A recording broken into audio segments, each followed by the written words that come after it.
Howdy, lieutenants and economists. The most volatile, evil, disgusting things on the planet, humans. If you have a video request, you can always go to assholeconsulting.com. Yeah, I am gonna charge you, kids. And that is the importance of not fucking up. You are such an asshole!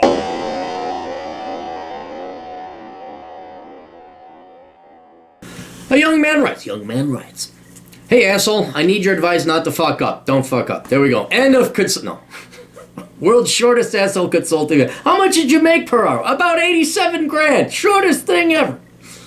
I'd like a video request. I'm a 20-year-old guy in Texas still living with his parents. I'm currently pursuing a degree in engineering and handling the basic courses in community college well so far. With this degree, I try to get a gig as a commissioned officer in the military. There we go. However, I realize I just want to live an interesting life and mingle with other people along the way. I have no liabilities so far. I was thinking the following. Stop taking classes after this semester is over. Get a job, work for 2 years, and save up most of my income after paying a bill or two for my parents' taxes. Learn how to shave with a straight razor, licensed and able to handle a pistol, etc. Then after saving up roughly $40,000 in the bank on minimal wage, enable myself to travel the U.S. by foot hitchhiking. Well, you don't need $40,000 to hitchhike, dude. Okay, that's just way too much. All right, you can do it for like 10 grand. And fuck, I mean, if you want, you can hitchhike. I'd recommend reading Matt Forney's book on hitchhiking before you do it, though, because it's not terribly efficient. All right, so I think you need like 10 and a decent car, and off you go. I mean, heck, you could rent a car for a good month for like under $1,000, I think, and drive all over the country. You'd be all right.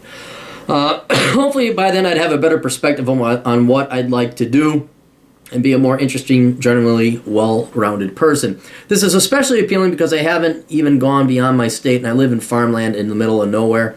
It also seems silly to work so much and get 2 weeks off when I can work for 2 years and stretch roughly 3 years of travel off of $40K. 3 years? Where in hell's name are you going for 3 years?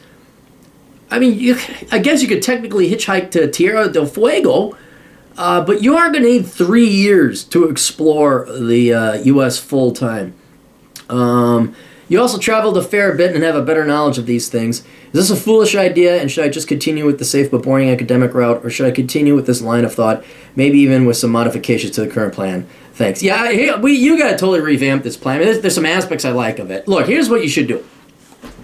Don't give up on your engineering degree. Okay, you're gonna have to get a skill somewhere. You're in a great field. You're already going to school. You're handling the classes. Now's not the time to fuck off and goof around. The military, that is not going to allow you to travel and explore the United States. You will get to travel and explore where they tell you you're going to travel and explore. So you're definitely going to get out of your shithole farm town. But you may not go to places you like or want to go. Plus, how old are you? You're pretty young. What are you? You're 20. You're so young. So here's what I'd recommend you do. You got summers off. You are not going to need 3 years and $40,000 to explore the United States. The other benefit of you being in Texas, you can start exploring the coolest ass shit within the United States, like within half a day's drive. Well, depending on where you are in Texas. Were you West Texas? Where the hell are you? Texas.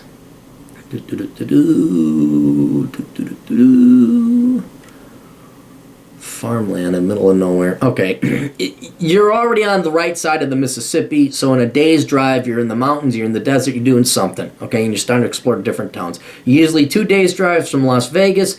The summer's coming up, so what I would do, continue going to school, continue working, live at home with your folks, save up the money, and don't take a $40,000 3-year trip. Every summer until you get your engineering degree, travel a significant part of the United States. I think in one summer you would definitely explore all of the West. Depends on how much time you're going to spend in each town. But you would definitely see all of the West, at least every major and medium-sized town, national park, etc. So I do some budgeting, sleep in your car, keep a budget for getting national park passes, see if you can get the annual national park pass. Sometimes they do that. Explore around, spend a couple days in each town, and get a feel. That is not going to take you 3 years. I don't even think that'll take you 3 summers. But you would get 3 summers. So I do an initial reconnaissance around the West. You could go east if you want. I don't know if... the East Coast, good for you. You know, there really just isn't anything I really like over there. Maybe try Chicago to get a feel for a large metropolitan area, but I just don't think you're going to like it. And then the next summer, okay, I really liked Denver, I really liked San Diego, and I really liked Las Vegas. And then you, or not me, but you, say you like those 3 towns. Then the next summer you spend a month in Vegas, a month in San Diego, and a month in Denver. And you really know whether or not you like these towns. You know, do a bed and breakfast or couch surfing or something like that. And then by the time you're about to graduate, you're going to have a really damn good idea as to what parts of the country you'd like to live in. And then this will bring up a decision you get to make upon graduation. Do you want to go into the military as an officer? Or do you want to go and work directly in the private sector as an engineer? Because you know, oh my God, this is the place I want to work. This is the place I'd love living. I enjoy Denver because of their brew pubs and the free pot. Or whatever it is that tickles your fancy. Normally I would look into the military to have them pay for your education, but the problem is that will completely obsolete and get rid of any option you have to go wander around the West and explore the United States and do some reconnaissance. It sounds like you have that little bit of wanderlust in you, and since your parents are kind of like helping out with rent and shit, college should not be that big of an expense for you, so the benefits of using the military to pay for college wouldn't be optimal or ideal in your particular situation. But you graduate with your degree, you got 2-3 years worth of summers and experience, like kind of exploring around, seeing it, and then you'll be able to make a much better decision. All right, do I want to become an officer in the military, or do I want to, or, you know, I go work, but I'm in the National Guard, whatever it is, you'll have a much better idea of what you want to do by that time. So yeah, no 3-year 40,000, you'll never save a 40 grand, you just won't, okay? You just aren't going to. I mean, some people do, but and on top of that, that's way more money than you need. And it's not amortized over the course of time. It's just like, I'm going to build it up, I'm going to do this, and then I'm going to go to Tibet for 18 years and become a monk. I'm not going to change or deviate from that plan. You're going to miss out on stuff. So be more adaptable, more agile, more flexible with your plan. And I think the plan I recommended is the one to have. So anyway, best of luck. Toodles.